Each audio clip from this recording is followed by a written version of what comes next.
YouTube? This is Dris. This is Talkin' Smack, and we are going to be talking about SmackDown. It was a pretty good show, better than Raw. Of course, you would expect it to be 2 days before TLC, but let's move on. So we start out with Corbin and Ziggler in the ring. Ziggler's in the ring waiting for Corbin. Corbin comes out on his chassis. Corbin starts talking about how he had a great year this year. He retired Kurt Angle. He won the King of the Ring. He is going to end his year beating Roman Reigns. And how the entire locker room is happy by what he did to Roman Reigns last week.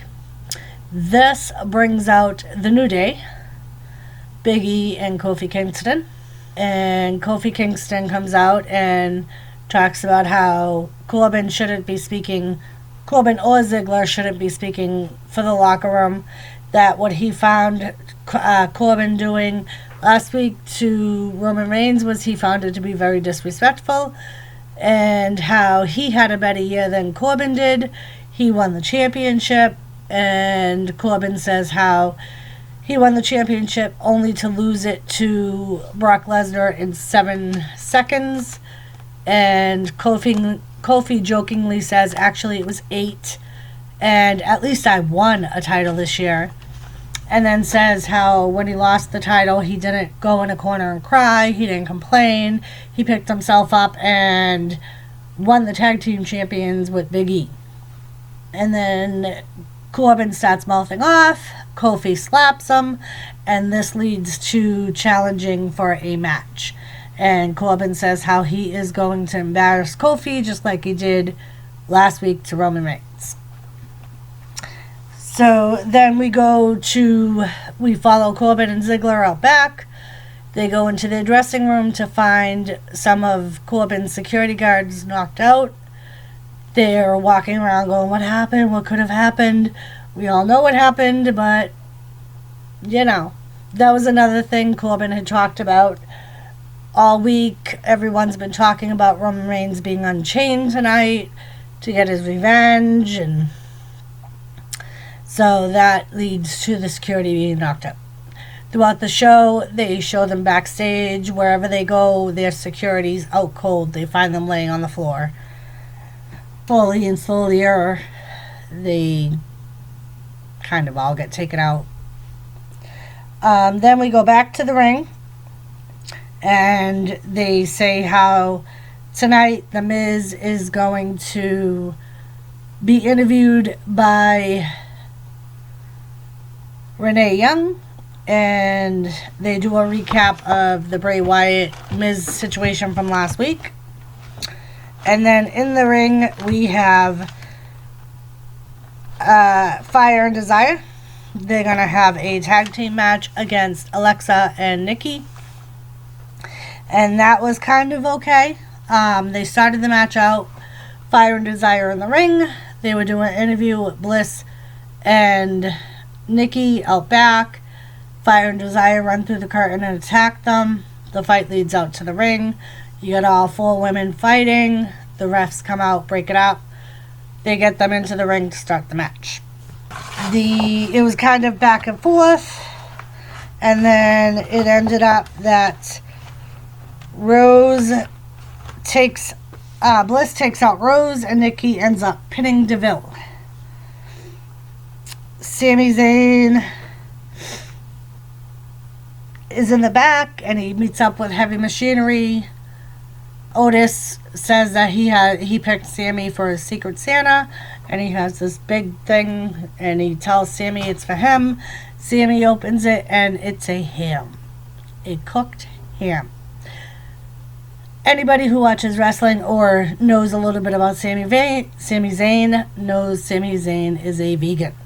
So Sami Zayn tells Otis how stupid he is, that basically all he sees is a dish of a tortured animal, and how Otis has no brain, says how he doesn't know how Tucker deals with Otis, and says Otis is a moron, just as you see Heavy Machinery starting to get all frustrated with Sami Zayn. They want to beat up Sami Zayn. Cesaro and Shinsuke come out, who will be facing Heavy Machinery later on tonight. And Sammy gets all brave again once they're there. Cesaro takes the ham from Otis, picks it up, and drops it on the floor. Looked like a good ham. I don't know how you could disrupt a good ham like that. But anywho, so we have Ali and Shorty G to have a match against the Revival. It was kind of a good match. You had the wrestling tact of Revival, the high flyingness of Shorty G and Ali.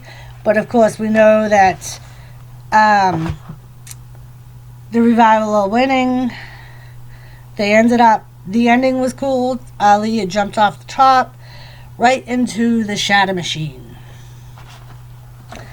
So now we have Charlie, who interviews Bayley out back.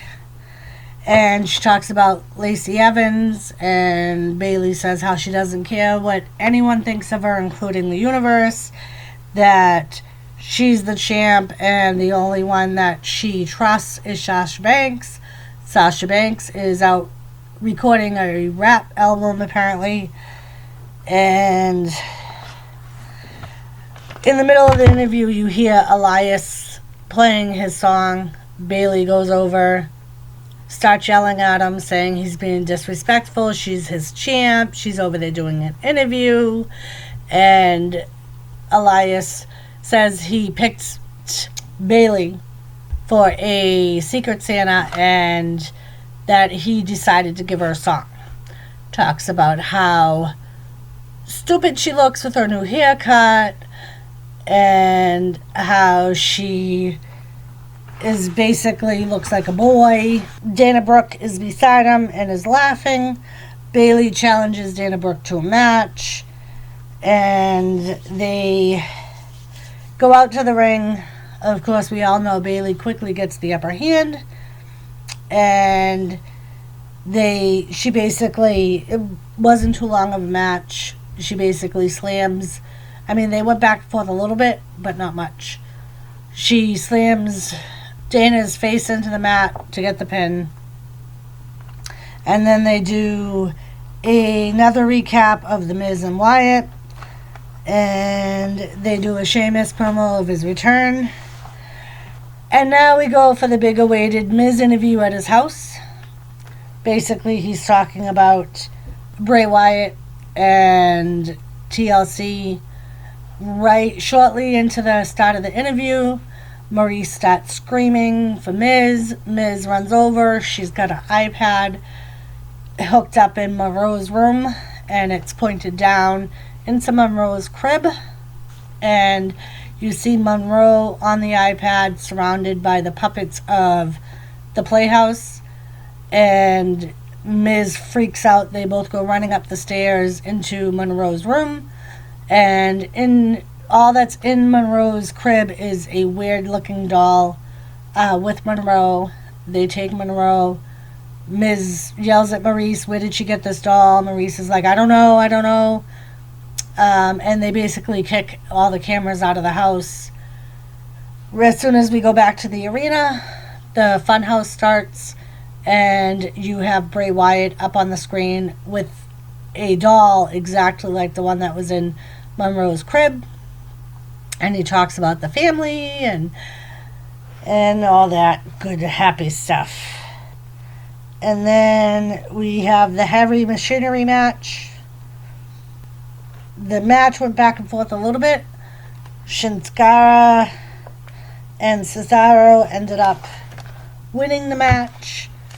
Promo for TLC women's match. That is the tag team title match between the Kabuki Warriors, Becky Lynch, and Charlotte Flair. That's now being advertised as a TLC match.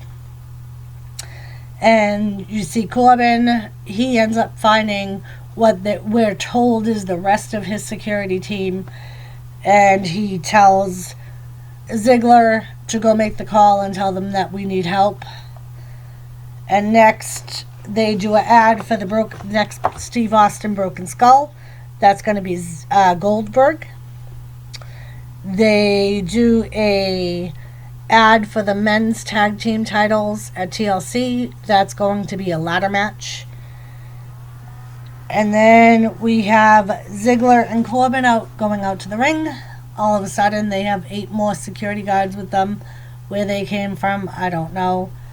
But apparently 8 wasn't enough to carry Corbin out on his chassis, because he walked out to the ring. And Corbin pretty much controls that match. Kofi really, at the start, put up some offense, but it didn't last long. Ziggler tries to interfere. The ref throws him out, but instead of leaving, Ziggler turns around and starts attacking Big E. And then Corbin attacks Kofi from behind. They end up, all 4 of them fighting. They end up knocking Big E out. And Ziggler pulls out some cuffs. They cuff Kofi. Same way Roman was cuffed last week, to the pole. And they pull out dog food. Big E runs over to try to help Kofi. And they had the Revival come out and take him out again. And then all of a sudden, the music for Roman Reigns hits. And of course, Roman Reigns comes out and beats up everybody. He ends up chokeslamming Dolph Ziggler off a ladder that Dolph set up through the announcer's table. And then we find that they show Corbin at the entranceway, and Roman undoes Kofi, and the show ends with Roman being in the ring all by himself. So like I said, it wasn't that great of a match. Of course, you would that great of a show, but it was definitely better than Monday Night Raw. But also, like I said, you'd expect that because it is 2 days before the pay-per-view. And like I said, McMahon had decided to wait to announce a lot of the matches till a day or 2 before TLC, because he wants people to sign up for the WWE app. So that was basically your SmackDown. Nothing too exciting, a lot of build up for TLC, and that was pretty much it. Alright peeps, hit the like button if you liked what you saw, subscribe if you haven't yet, and I'm not sure what time I'm going to go on live tomorrow night, because the pay-per-view is on tomorrow night, and I believe that's supposed to start at 7, so I will try to get on a little bit before that, or what I may do is maybe do a little, talk about it as it's going on. I definitely won't be on the whole show if it starts from 7 to 11, but maybe I'll do a little preview before, the pre-show thing. Alright, I will try to do a video letting you guys know about what time I will be on, because I won't be home for most of the day, so it'll really depend on what time I get home. Alright, either that or I'll do my live show on Monday instead of tomorrow. But like I said, I'll release a video tomorrow, let you know what I'm going to do, and you guys let me know what works out better for you. Alright, glad you came, glad you watched, and like I said, I'll talk to you guys later. Bye.